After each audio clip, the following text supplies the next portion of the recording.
Повертаємося у студію програми «Саба». Мене звати Єлизавета Цереградська. Я вітаю усіх наших телеглядачів. У нас новий гість у студії – Іван Лахтіонов, проектний менеджер Transparency International Україна. Доброго ранку, пане Іване. Почну з головного, а саме з назви законопроекту, який ми з вами будемо сьогодні обговорювати. Він називається просто прекрасно, дуже поетично «Купуй українське, плати українцям». Про внесення змін до деяких законодавчих актів України щодо сприяння розвитку промислового виробництва та малого і середнього підприємництва. Дуже голосна назва. Його ініціаторами є не менш голосні особистості, такі як Олег Ляшко, Віктор Галасюк, Сергій Пашинський, Ольга Богомолець, Олександра Кужель. Насправді там багато хто доклав рук в розроблення законопроекту. Знову ж таки, я вже вам це говорила, але от перед ефіром я готувалася і я почитала пояснювальну записку до цього законопроекту, і в мене склалося враження, що це така розповідь на тему «Як я провів літо». Давайте почнемо з того, от ваша оцінка цього законопроекту. Я для початку представлюся, для того, щоб телеглядачі зрозуміли загальну картину. Я є представником глобального антикорупційного руху Transparency International Україна, саме нашого українського відділення, яке входить до складу Transparency International в цілому. Саме ми були розробниками електронної системи ProZorro, потім вона була передана державі, і зараз ми працюємо над проектом DOZORRO, основна мета якого – це дотримання однакових правил гри для всіх учасників закупівельного процесу. В даному випадку це як учасники, так і замовники, які мають дотримуватися однакових правил гри. Останнім часом дійсно досить багато є законодавчих ініціатив. Нещодавно ми можемо згадати правки Бондара, фракція «Відродження», які хотіли підкосити електронну систему закупівель, забрати повноваження в Мінекономрозвитку і так далі. Сьогодні на цьому ми не зупиняємося, ми продовжуємо аналізувати всі ті законодавчі ініціативи, які є. І досить цікавий законопроект, якщо там казати правду, ми навіть на нього одразу не звернули увагу, тому що дійсно, як ви влучно сказали, його назва більше таке передвиборче гасло, аніж назва законопроекту. «Купуй українське, плати українське», так можна йти з цим на вибори. Реклама молока, мені здається, кисломолочні продукти колись також так рекламували. Саме так. Тому однозначно з радикальною партією буде важко, але тут назва, перше, досить популістична, і за цією назвою ховається багато скритих моментів, про які звичайному народу та глядачам варто знати. От я дещо вас переб'ю, знову ж таки, аби дати поштовх нашій розмові. Один з авторів цього законопроекту, Віктор Галасюк, він опублікував свою статтю на Голос.ua.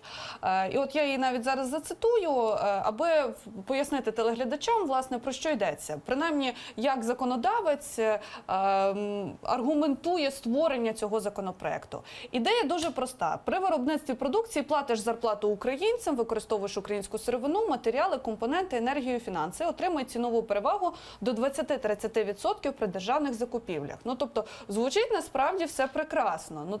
І не можна до чогось придертися, але... Абсолютно з вами погоджуюся, але питання, чи в кінцевому випадку отримують ті працівники ту заробітну плату, про яку і так зараз багато говорять. Тому що всі кошти на сьогоднішній день отримує підприємство. Як воно його розподіляє, це вже внутрішні процеси цього підприємства, але знову ж таки основна новизна цього законопроекту – це за максимальну ціну отримати товар. Чому так? Давайте поясню. Даним законопроектом пропонується досить цікава формула. До речі, цікаво було послухати авторів законопроекту, як нею користуватися. Але основна мета – це те, що надається перевага нашим місцевим виробникам, в першу чергу йдеться мова, тому що близько 30% закладений неціновий критерій в цій формулі. ну, там 20, але є ще інший 10, тобто загалом це 30%. Що це означає?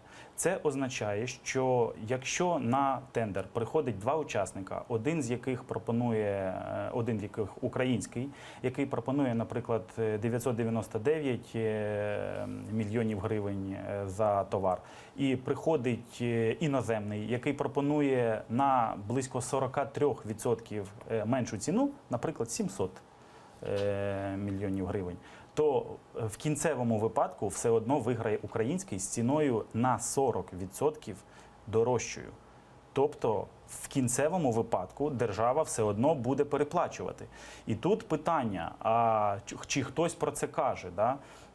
Чомусь про це замовчується.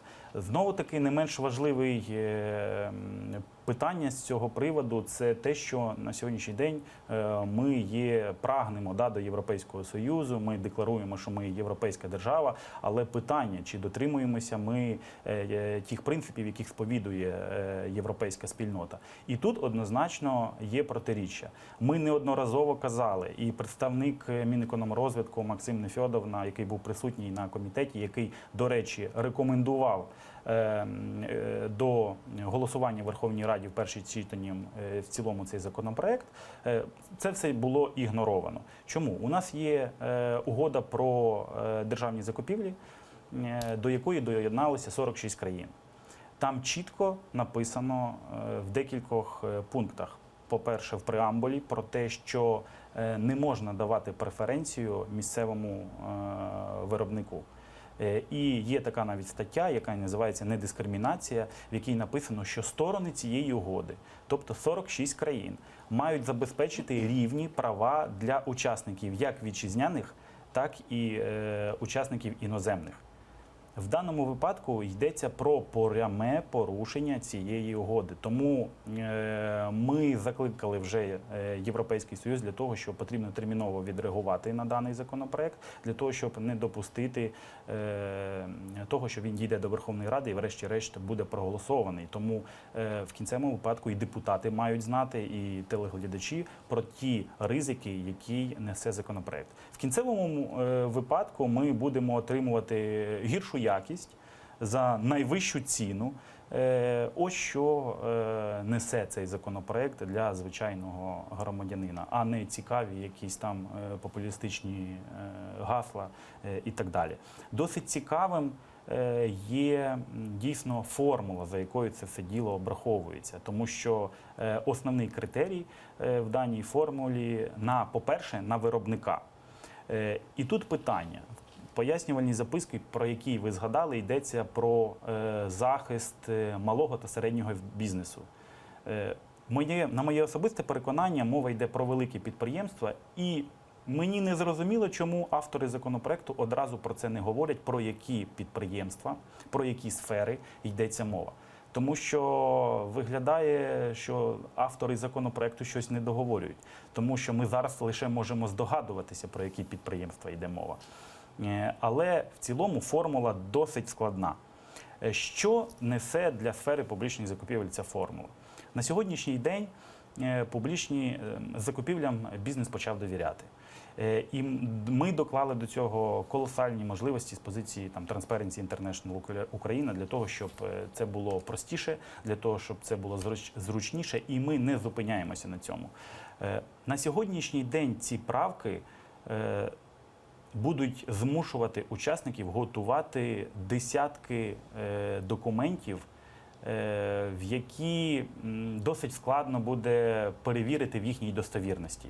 Наприклад, про наявність сервісного центру. Тобто учасник має підтвердити наявність сервісного центру на території України. Він має підтвердити працівники, які в нього працюють, чи є вони резидентами, чи не резидентами. Які складові собівартості, скільки комунальних послуг вкладено в виробництво даного продукту. Але питання, йдеться мова про виробництво, тобто про виробника. І якщо автори законопроекту так піклуються малим та середнім бізнесом, тобто звичайні фізичні особи-підприємці, які в принципі не є виробниками, для них на даному етапі дорога просто закриється в публічній закупівлі. Тому що вони не мають доступу до цієї інформації. Вони мають у виробника запитати, а яка ж там в нього собівартість? А скільки він платить заробітної плати своїм працівникам? А оренда ділянок, якихось земельних паїв і так далі, про яка також йдеться мова в законопроекті. Цього всього звичайний фізичної особи-підприємець надати просто не може. І це є певним бар'єром. По-перше, бар'єр є вже штучним, коли ти збираєш ці довідки і надаєш їх замовнику. По-друге, бар'єр, що нема звідки отримати цієї інформації. Таким чином, просто малий та середній бізнес буде вимушений піти з публічних закупівель, саме з закупівель, яких буде використана дана формула. І тут інше нововведення. Це започатковується нове визначення – спеціалізована закупівля. Що воно те спеціалізована закупівля? На жаль, на сьогоднішній день ми не знаємо. Тому що самого сутнісного визначення, що таке є спеціалізована закупівля, ми не маємо.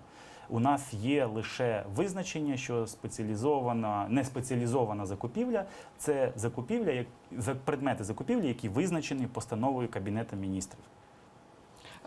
Які це закупівлі? Так, окрім спеціалізованої закупівлі, мене ще зацікавило створення Українського експертно-кредитного агентства. Що це таке? Тому що, знову ж таки, у своїй статті от Віктор Галасюк, він говорить про те, що він наполягає на створенні саме отакої, я не знаю, такого органу чи агентства, експортно-кредитне агентство. Навіщо, на вашу думку? Ви знаєте, всі ці законодавчі ініціативи зводяться до одного – можливість заробляти гроші на публічних закупівлях, на тих документах, які на сьогоднішній день подають учасники замовникам. До речі, створення такого центру, як ви сказали, не є виключенням. Сьогодні є вже торгово-промислова палата, яка також підтримує в цілому даний законопроект, яка сказала, що так, дійсно, ми готові вже всім учасникам ринку публічних закупівель надавати такі умовні довідки про те, що їхні працівники є українцями, про те, що виробництво у них на території України. Це все просто висмоктане з пальця, але суть одна – отримати збагачення на цих довідках і забюрократизувати процес закупівель. Ми проти цього. Більше того, на сьогоднішній день вже вийшла офіційна заява від громадськості, під якою підписалося близько 20 громадських організацій, які чітко кажуть, що не можна приймати цей законопроект, тому що держава буде переплачувати в кінцевому мету, про це ніхто не каже, тому що це порушення міжнародних угод. І про це також ніхто не каже. За виключенням Олег Валерійович каже, що ті, хто протирічить цьому закону, запроданці і так далі. Ми не виключаємо, що ми також такими станемо. Олега Ляшка.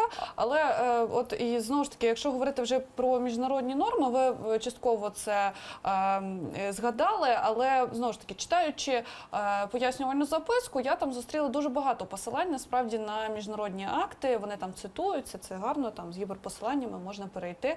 Але якщо говорити про все ж таки європейське законодавство, якусь міжнародну арену, чому? Тобто, напевно, що надалі ініціатори законопроекту, вони будуть говорити, а ось подивіться, ми це все врахували, насправді міжнародні норми в нас відповідають. Саме так і кажуть автори законопроекту вже зараз на камеру, що наш законопроект нічому не порушує, там ми за рівні права і все інше, але, на жаль, це не так. На офіційному порталі Верховної Ради можна ознайомитися не лише з самим законопроектом, не лише з порівняльною таблицею. У нас при Верховній Раді є управління, яке готує висновок до, відповідно, кожного законопроекту. І в мене особисто питання, а чи знайомився хтось з тим висновком? Чи знайомилися з ним представники комітету, які голосували і рекомендували Верховній Раді до голосування даний законопроект? Чи знайомилися з даним висновком автори законопроекту? Тому що там чітко написано, що автори законопроекту в пояснювальній записці посилаються на угоду, яка зазнала суттєвих змін після 2012 року.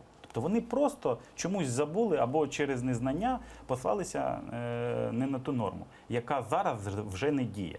Тобто на сьогоднішній день Я ще раз наголошую, що мають бути забезпечені рівні права як для вітчизняних підприємств, так і для іноземних. Це чітко написано в статті 5 і преамбулі угоди про асоціацію, до якої долучилося 46 країн. Тому казати про те, що він нічого не порушує, я би так не став. Я б рекомендував все-таки більш детально перечитати дану угоду. Тому, Пане Іване, якщо говорити все ж таки про можливість популяризації українського виробника, і дійсно, ну тобто ніхто не сперечається з тим, що потрібно заохочувати до розвитку там середнього підприємництва і виробництва саме українського. Але ж як це зробити? Тобто, напевно, нам потрібен законопроект, але не такий, ми вже зрозуміли чому, а який саме? Тобто, які зміни? У нас є мають законопроект про підтримку підприємництва, в який чітко регламентує основні вимоги, яким чином може здійснюватися підтримка. Більше того, чим для нас цікава ця угода про державні закупівлі, тим, що наші підприємства мають такі ж самі права, як і іноземні підприємці. Тобто українські підприємства можуть приймати участь в іноземних тендерах в 46 країнах, ну плюс там долучилася Канада і так далі. Це не заборонено. Потрібно лише бажання. І дійсно наші підприємства мають конкурувати на ринку. І тут питання, а чи зможуть вони конкурувати? Чи ми хочемо, щоб вони конкурували? Чи ми хочемо отримувати низьку якість за найбільшу ціну, як пропонує даний законопроект? Тому, на моє переконання, питання риторичне. Ми хочемо, щоб наша економіка розвивалася, а розвиватися без конкуренції практично неможливо. Тому потрібно прагнути до покращення, потрібно прагнути до модернізації своєї виробничої бази, а не так, як ми будемо отримувати старі товари і старе виробництво, не маючи при тому за дорожчу ціну. Я вас зрозуміла. Ну, до покращення наша країна вже прагне дуже давно і відчуває це, і живе по-новому. Іван Лахтіонов, проектний менеджер Transparency International Україна, говорив з нами про законопроект, який має назву «Купуй українське, плати українцям». Зараз наша традиційна рубрика «Без коментарів». Я прощаюся з вами до завтра. Дивіться телеканал АТР, знаєте більше. Манда Крим, Крим тут.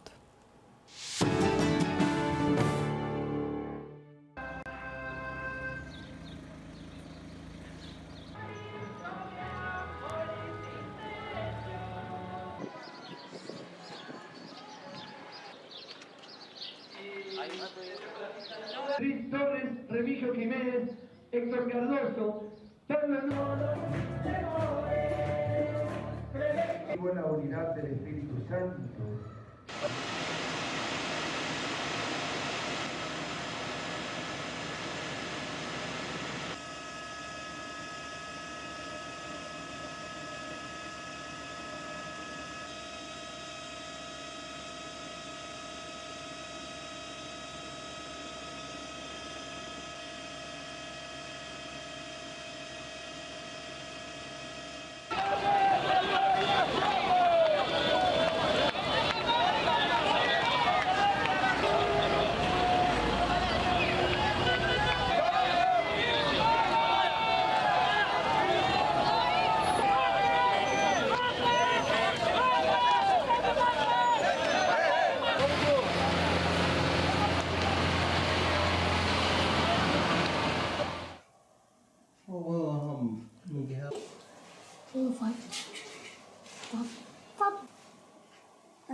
كمل يلبس بعد